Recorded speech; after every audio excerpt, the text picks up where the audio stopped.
as obras do artista plástico Atos Bulcão podem ser vistas numa exposição em Brasília. Entre painéis de azulejos, fotografias e projetos de arquitetura, os visitantes vão descobrir um pouco mais da história do país e da capital. O nome Atos Bulcão ficou marcado pelas obras de arte que integram uma construção, como no edifício Niemeyer, em Belo Horizonte, e os painéis do Sambódromo, no Rio de Janeiro.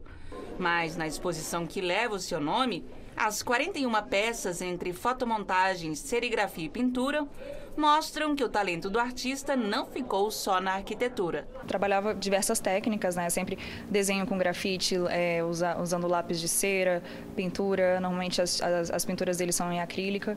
E ele explorava bastante os materiais. Ele resgata um pouco do tempo quando ele foi aluno de medicina. Ele tinha esse processo de você olhar pelo microscópio, né? Olhar as células. Ele traz um pouco na pintura que ele faz com tinta acrílica. Então a gente pode ver aqui que tem sempre a presença das bolinhas, essa repetição. E ele gostava muito de falar isso, né? Porque ele saiu do curso de medicina para ser artista. Ele teve como grande mestre o Portinari, com quem ele trabalhou pintando os azulejos da Pampulha, em Belo Horizonte, e depois ele teve a oportunidade de viver na casa do Portinari como hóspede, digamos assim, por 7 meses.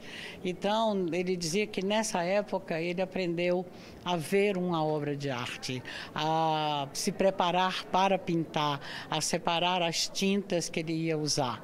Mesmo tendo como mestre Portinari e nunca ter parado de pintar, foram os painéis de azulejo que marcaram o nome do artista. Ele traz essa tradição portuguesa, ele recupera, porque no Brasil, por ser um material muito fácil de limpar, ele está sempre presente normalmente nas cozinhas ou nos banheiros. Ele resgata esse elemento e traz para os lugares mais nobres da casa e traz como uma obra de arte. Apesar da escolha dos azulejos parecer aleatória, Atos Bulcão definia padrões a serem seguidos e instruções do que era proibido fazer na montagem, como, por exemplo, fechar o risco de um círculo, que para ele interrompia o movimento.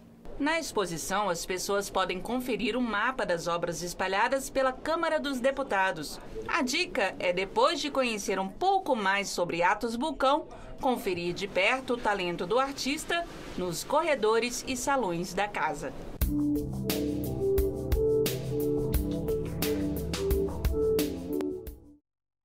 A exposição fica até dia 26 de março na Galeria de Arte do Anexo 4 da Câmara dos Deputados. A visitação é gratuita de segunda a sexta, das 9 horas da manhã às 5 da tarde.